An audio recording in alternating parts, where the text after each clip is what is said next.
I'm your host, Dr. William Dodd, from the East Tennessee State University Health Pediatrics Adolescent Medicine Clinic. This podcast is not intended to provide medical advice. If you or a loved one are working through medical problems related to today's topic, please consult a personal physician. I have no conflicts of interest to disclose. Today we'll be discussing a very important topic to many adolescents, the recognition and treatment of eating disorders.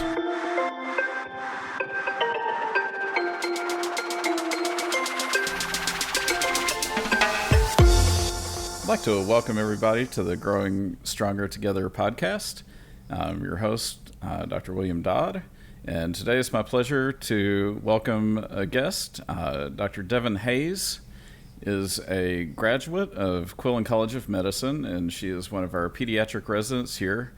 She's very interested in hospital medicine, and a big component of adolescent care in the hospital setting is the treatment of eating disorders. And it's a very important topic, and I'd like to welcome you to the podcast, Dr. Hayes. Thank you. So I guess just to kind of start things off, could you tell us a little bit about what defines an eating disorder? You know, what is an eating disorder? Yeah, so kind of doing some research on eating disorders, and the DSM-5, the kind of criteria that we use for kind of mental health disorders, has 6 different types of eating disorders. There's anorexia, bulimia, binge eating, avoidant and restrictive, or some people call it ARFID, rumination, and pica. And then there's kind of this vague category called eating disorders not otherwise specified that kind of break down into 2 categories. But basically, all of that is kind of under this umbrella of eating disorders that are like any disturbance in eating behaviors and distressing thoughts that come with the behaviors. It's usually a preoccupation about food, your weight, your body shape, anxiety about eating or the consequences of eating. A lot of times we see people, when they think about eating disorders, you're like classic movie, TV show, high school teenager in the teen drama, they're thinking about anorexia. But eating disorders can often be associated with other mental health disorders, anxiety, depression, OCD, substance abuse, and they're all kind of can be seen together, and they can have some significant physical and mental effects on your health. Anorexia is kind of thought to be like the deadliest mental health disorder.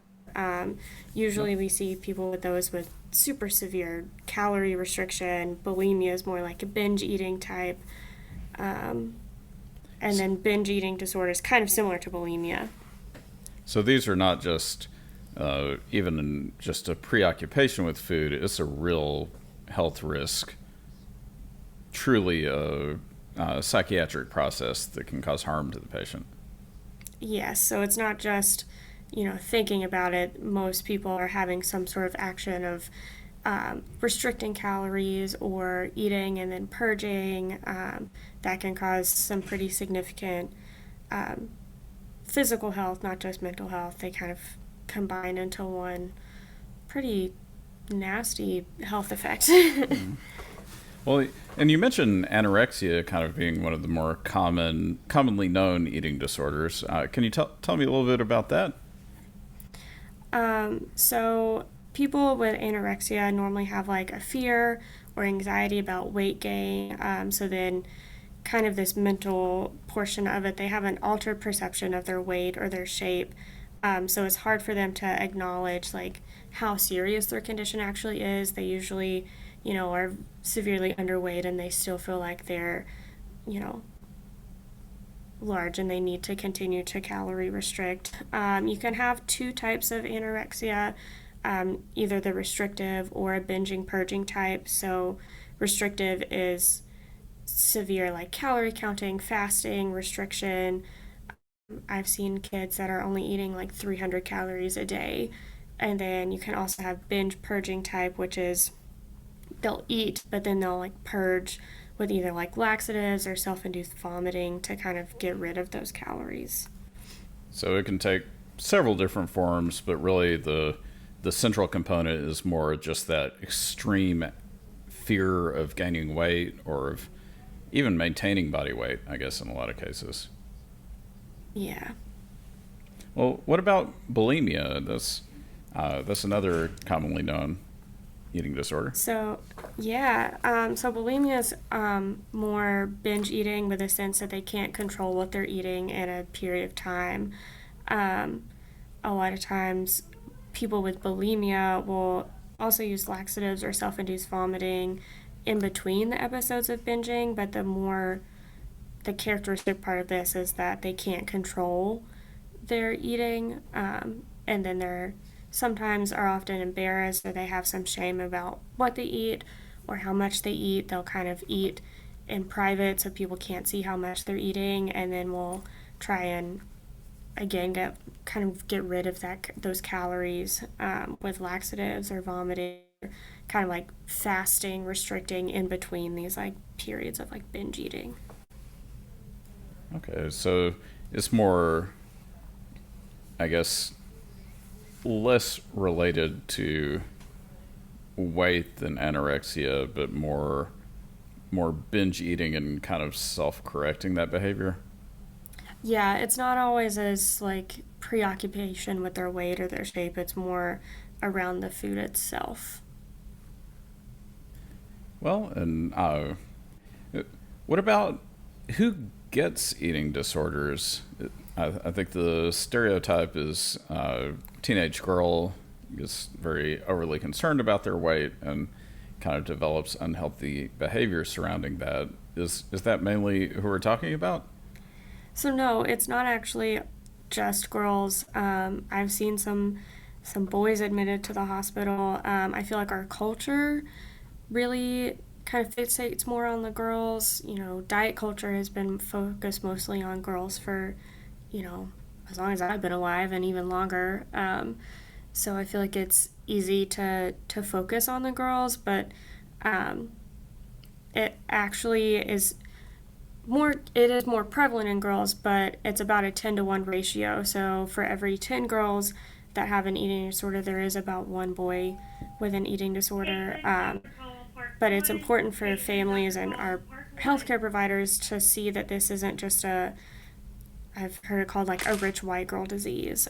So everyone, all races, sexes, socioeconomic groups, all of these people can have an eating disorder. It's not just the high school girl that you see in the movie that wants to be skinny. And probably as a pediatric hospitalist, working in a center where people are referred for eating disorders for treatment, you would run across patients of all stripes who develop eating disorders. Yeah, and we've seen, I've seen an array of teenagers and preteens eating disorder type symptoms. So it's not just, you know, 16, 17-year-old girls. They can be as young as 12. And it can be our boys too.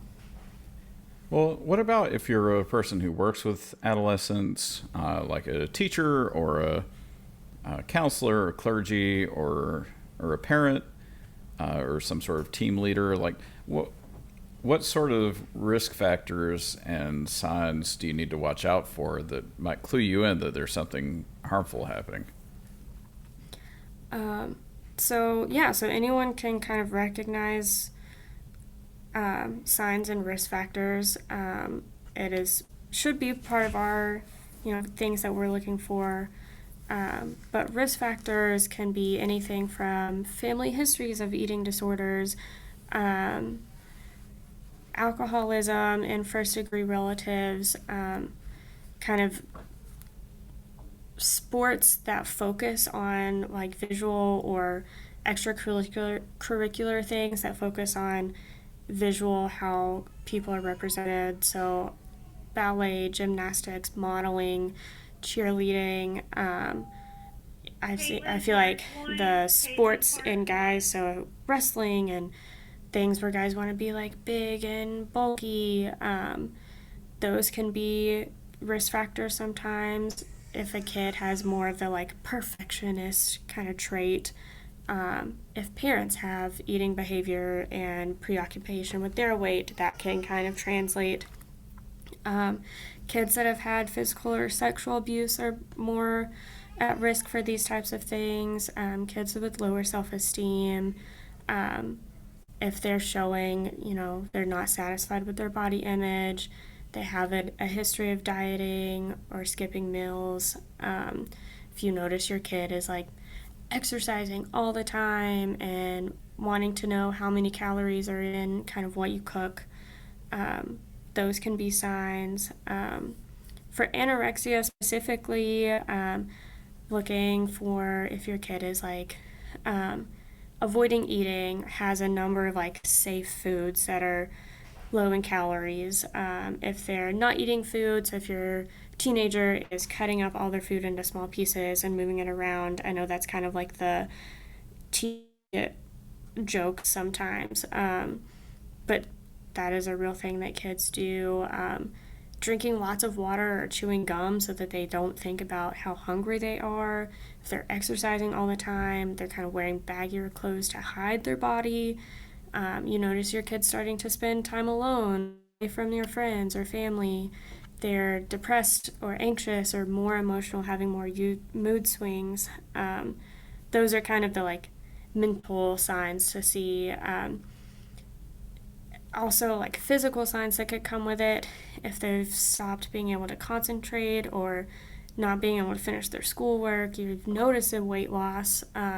If they're dizzy all the time, if they're always feeling cold, you notice a change in their hair is becoming more brittle, their fingernails are dry.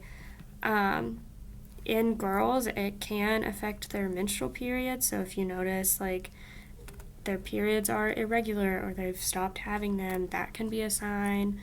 And then for kids with bulimia and binge eating, teens will be more like secretive about their eating, hiding food, avoiding social activities.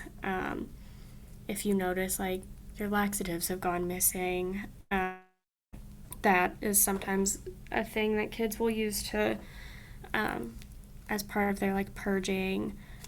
In bulimia, if their teeth start to decay because it's coming in contact with lots of stomach acid from vomiting, they have a lot of like fluctuating weight, again, the irregular periods, dizziness, fainting, or sometimes their face and throat can be like puffy and swollen from the like induced vomiting. Those are more signs of bulimia, but anytime you're noticing your kid has had a change in behavior, yes, teenagers go through, mood swings and behavior changes, but if you notice this keeps happening, talk to your kid and maybe talk to your provider. Yeah, it really seems like a lot of those symptoms are kind of symptoms of overall mental illness or substance abuse, but you kind of add in a lot of kind of weight specific symptoms and kind of translate that anxiety towards weight, it seems like. Yeah, and I feel like that's the hard part in some of this is there's other kind of mental health issues that also need to be addressed, like we were talking about. That's not just the eating portion of it. Like the anxiety and depression that can come with this is also can be dangerous for teenagers, and then you add in they're eating 300 calories a day or 500 calories a day, that can be harmful for their physical health, and it's kind of it can snowball pretty quickly. Oh, for sure, and also I think it's important to recognize that eating disorders can have a lot of long-term impacts on health too, like bone density, later risk of substance abuse or relapse or mental health issues. So it's really important to recognize early and treat aggressively to kind of maximize the positive outcomes for these patients. Yeah. Well, what about in terms of trends of eating disorders? Are we seeing anything nationally that indicates whether we're doing well at finding them or whether things are getting better or worse? So there are some trends. This kind of hurts. It makes me a little sad because we are seeing trends more in the wrong direction. I would say the National Eating Disorder Association said that from 2000 to 2018, the prevalence of eating disorders doubled. And that's what we call pre pandemic. I feel like we're splitting everything to pre pandemic and post pandemic now. Um, but from 2018 through 2022, so more kind of your post pandemic, um, visits to healthcare providers, kids, adolescents less than 17 years old jumped over 100% for all eating disorders. So they had around 50,000 visits at the beginning of 2018 and more than 100,000 in 2022. Anorexia has jumped up. Um, some studies are saying that social media is maybe playing into this. I know we're all kind of, we all say like, oh, social media is probably doing it. I feel like there's not been a whole lot done about that, but and I know TikTok is all the rage, and it really skyrocketed during the. Um, there was a New York Times article that I found the other day that showed within 30 minutes of scrolling on TikTok, a 13-year-old can come across content relating to eating disorders or self-harm behavior. So that's just 30 minutes of being on social media, That's and you crazy. can come across something. It's ridiculous. And it's scary because that's a 13-year-old. And how, I mean, just come into a visit in the clinic and how much time are the 13-year-olds on their TikTok while we're talking to the parents. Yeah, constantly is basically just plugged into the back of their heads. Yeah. um, I wouldn't be surprised if we just implant phone screens on our palms here in the next 20 years or something crazy. um, I didn't see as much like actual research on this, but I'm kind of concerned on how I feel like there's a rise in celebrities using like Ozempic or Wegovy, these like weight loss drugs. A little concerned about how that's going to impact things the next few years. Um, I know the last couple of months, I feel like that's all I saw on my social media was like these pop culture sites on like, oh, does so and so have the Ozempic face? Look how skinny they've gotten.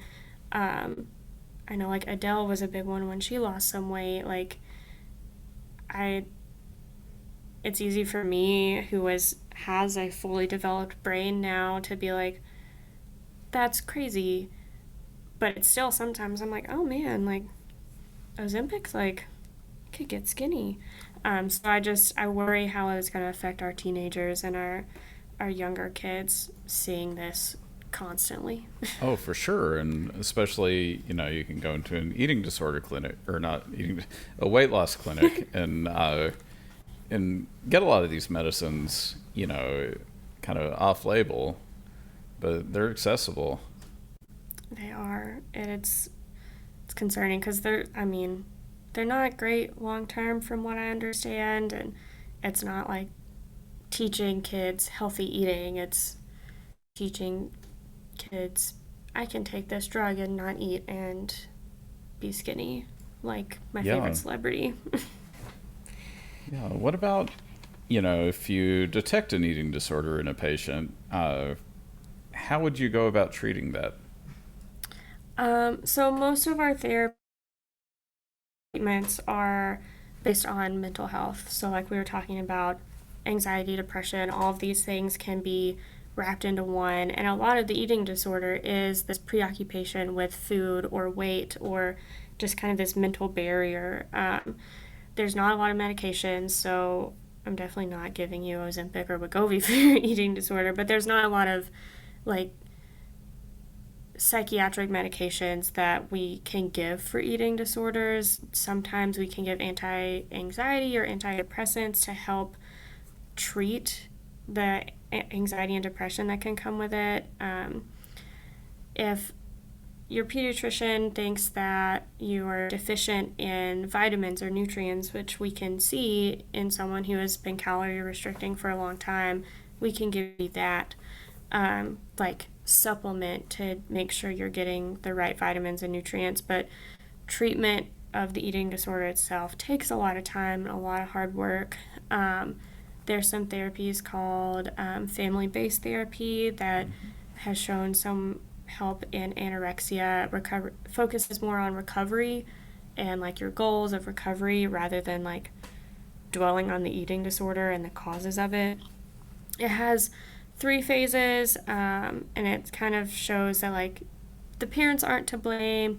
The eating disorders are not caused by like, you know, if you've got a kind of dysfunctional family, but it shows how parents play a big role in recovery. So it meets, the whole family unit will meet with a therapist at first, kind of like it takes a village to get over this. And so the first phase, like parents are given control of the meals while the child works with therapists to kind of overcome the like mental barriers to eating and this weight anxiety. And then once the child is improving, then they can start helping meal prepping and preparing food for themselves. There's also like day treatments and partial hospitalization treatments that if kids are failing the outpatient therapy, they're just not gaining weight, they're not being able to make the progress that they need, you can do these day treatments and hospitalizations. Day treatments are like 8 to 10 hour a day programs. They've got a full like team of nutritionists, therapists, all kinds of activities to do, working with meals and therapy.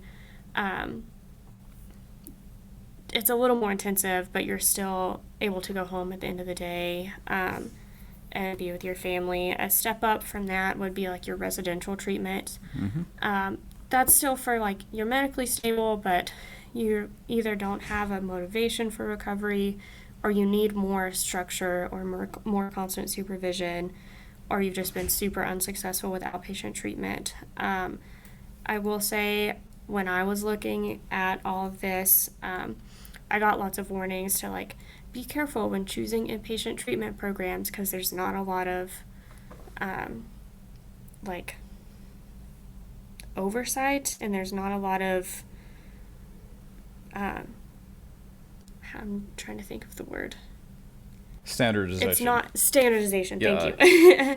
And so some places claim to be like inpatient treatment programs, and they're for profit, and they're not actually going to be as much help as you would like them to be. So just if you feel like you're there, just be careful. Yeah, it's really kind of, you know, it's such a pervasive disorder and a harmful disorder, eating disorders are, that a lot of times, you know, when you first detect one and you're working with that patient and trying to get them connected with all the resources on the outpatient side, you know, families really just want to, like, a lot of times they really want a medicine, and I wish I had a medicine that would work, but there's not one. It's just kind of everybody has to be on the same page. The patient requires almost constant supervision. And a lot of times when you kind of increase the level of care, insurance really dictates the duration of treatment, which I feel like, you know, creates some danger for the patient. When services run out, they're back in your clinic with no further resources. And it's just, I feel like our care, especially on the outpatient side of eating disorders, could really be improved just as a society, as a medical system. Yeah, I feel the same way. So I've told some patients, I'm like, if I had a magic wand and could take this away, I would do it. But I don't have a magic wand. I don't have a magic medicine, and it is hard when insurance comes into play, or you know, there's not a lot of resources in our area. Um, it's it's tough. Yeah, what about, if you see a patient with a newly diagnosed eating disorder and things are bad enough that they need to come to the hospital, what sort of things do you do in the hospital uh, to make sure they're safe and try and get them on a good path? um, yeah, so this is something that we've worked through a little bit. So um, sometimes people think that when they come to the hospital, like we're gonna fix their eating disorder in the hospital too, which, like we were just saying, it's not that simple. It is sometimes like a lifelong process. But you would get admitted to us at Niswonger for like a medical stabilization. So sometimes you're having dizziness, fainting, slow heart rate, electrolytes are kind of abnormal, or you have severe nutritional deficiencies that need to be addressed in the hospital. So we have a protocol that we follow. We worked with nutritionists, psychologists, physicians, all of our teams in the hospital.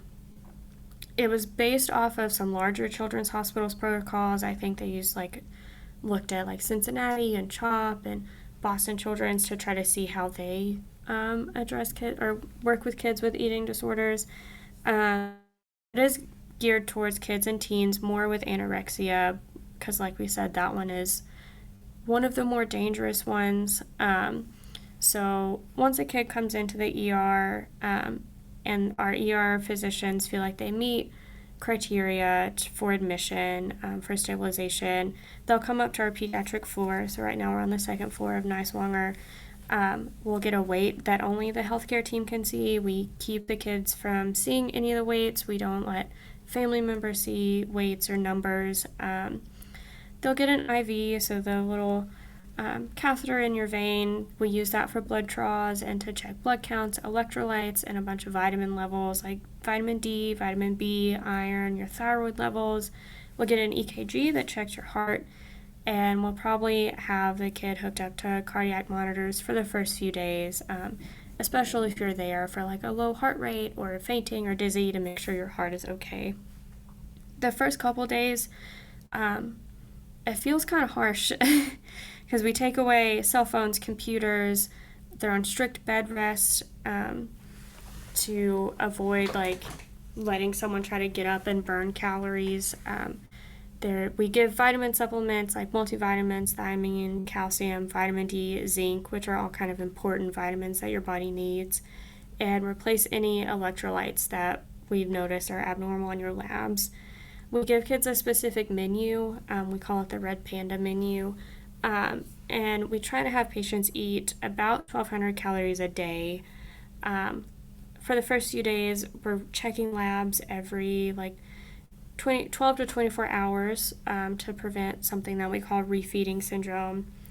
They'll usually have a sitter who sits in the room to make sure the patient eats all of their food, doesn't try to hide it in their bed or their chair. They'll eat all of their meals sitting up in a chair, not in the bed. Bathroom access is kind of restricted following meals, and they usually have to have some sort of observation when they go to the bathroom to watch out for those like purging behaviors. If they can't finish their meal, at least 50% of their meal or their calorie goal, they're given a Pediasure, which is kind of like a nutrient-rich milkshake. And so that's to supplement. If that can't be finished within 15 minutes, an NG tube is placed to give them the rest of the supplement. So that's a tube that goes in their nose and down into their stomach, down through. So that seems harsh to people, but it's important to get that nutrition because we're trying to get them the nutrition to be medically stable to go work on all of the other parts of their eating disorder. Throughout their stay, calories are slowly increased. We check labs and weights daily. After the first couple of days, we can allow them to like walk around outside for a few minutes. We can talk about technology privileges at that point. And then our discharge criteria includes taking at least 80% of your daily calories from food sources, not from the Pediasure, consistent weight gain for at least 2 weight checks, your vitals are stable and labs have stabilized. And that's all very dependent on what caused you to meet admission criteria in the first place. So was it you had a resting heart rate of 30? Was it your potassium was really low? Like, that can kind of vary, but we want to make sure everything is stable. I have seen some issues with this pathway if we have kids admitted with this. Like, currently we don't have an in-house therapist, so that makes it kind of hard. Sometimes the patients feel like we're forcing them to eat without helping them with this mental battle. I know I've sat in a couple rooms with kids who were just like crying because they know they need to eat but they can't, and that's that kind of mental part. We have a telehealth psychiatrist. We're working on getting more services inpatient, but it could be better. But it's meant to stabilize people, and I try to emphasize that if I'm there to admit them, like, this isn't a cure, this isn't going to fix your eating disorder, this is just to make sure you are well enough to be able to go home or to go to if you need to go to an inpatient or outpatient therapy, you're healthy enough to do that without, being at harm. Yeah, and that sounds very medically intense, but every intervention is necessary because those patients can have life-threatening arrhythmias, life-threatening electrolyte disturbances. Malnutrition just really shuts our organs down, and it warrants an intense response. So, what about in terms of further resources here in Northeast Tennessee? What sort of resources are out there for our patients who are dealing with this medical problem? So there's not a whole lot of dedicated eating disorder treatments in our area, which is really hard. Not all centers around here are going to take all of the insurances either. But we do have some mental health services. Frontier Health, Health Connect, there's some child psychiatry with Ballad. Those are good places to start and can get therapies going. At ETSU here in our clinic, we have BHC. I know they've worked with kids for a while on anxiety, restrictive eating, while trying to get them connected to our services, what we do have in our area. We don't have a lot of inpatient or day treatment centers. I know the kids that we've had in the hospital, I've tried to sit down with our social worker and find places they can. A lot of times they're having to go to like Raleigh, Chapel Hill, Charlotte, places like that if they're looking for more of the inpatient residential day treatment. There's just not a lot in East Tennessee and this area for like the intensive work, but we do have a lot of outpatient therapies.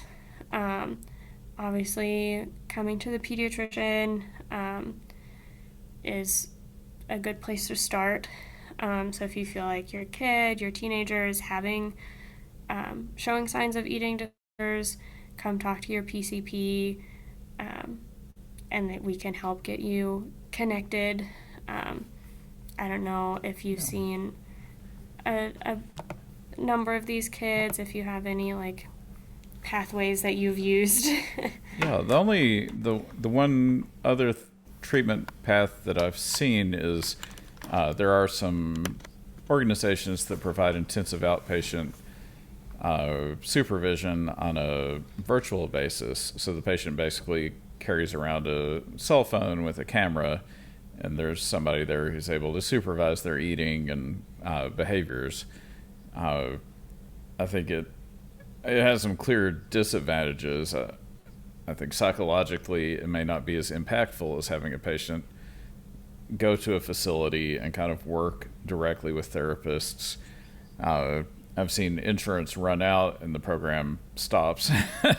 And then also it may have some advantages if the patient's there with their family can kind of work within their environment and come up with routines that work for the patient. I could see that being beneficial, but I think it still has a way to go, it's fair to say.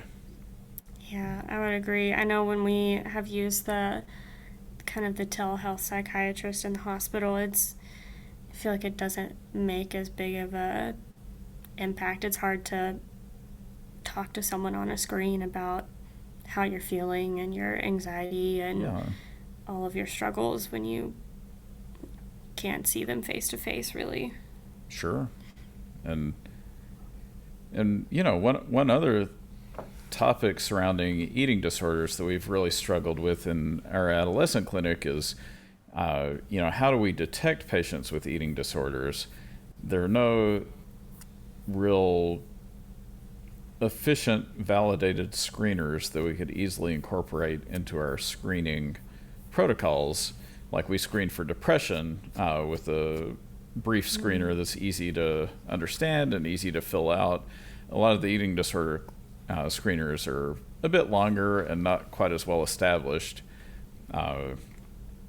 And just watching weight a lot of times really doesn't help. So sometimes you just have to talk with the patient and just kind of keep your antenna up and see if you can detect anything amiss that might need to be looked into.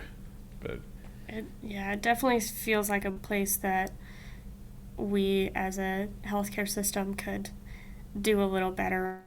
I think sometimes our anxiety and depression screeners could be like a starting point, especially since these kids usually have the underlying anxiety and depression, but it's definitely a lot of just like relying on parents or caregivers or the teachers to let us know that they think something is wrong. If we're just watching the weight, like, you don't have to be severely underweight to have an eating disorder. So that's not always a good way to catch it. Yeah, absolutely. It can be pernicious and difficult. So, but Dr. Hayes, thank you so much for putting together this talk and taking the time to come talk to us about a very important topic. And thank you so much.